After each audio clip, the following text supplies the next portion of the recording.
In the late 1960s, the Democratic Party wanted to change the presidential nomination process to give voters more of a say in the election.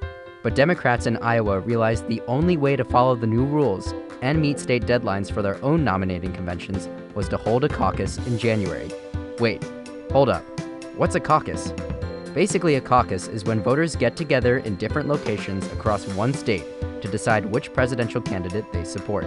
January was early for voting, especially because New Hampshire had always held its primary before Iowa.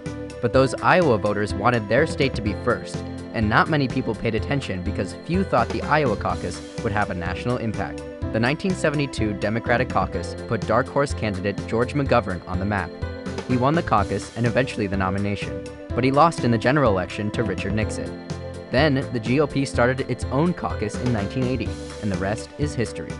Iowa voters continued to build a reputation of pushing underdogs from both parties into the spotlight, and gave candidates Jimmy Carter, Ronald Reagan, George W. Bush, and Barack Obama enough of a boost to start their journey to the Oval Office. But Iowa has never been a solid predictor of presidential nominations. Just ask Tom Harkin, Mike Huckabee, or Rick Santorum. Since then, state parties in Iowa have fought to keep their early bird status during election season. They even wrote it into state law. Ultimately, Iowa doesn't go first because it's important. They go first because, well, they say so.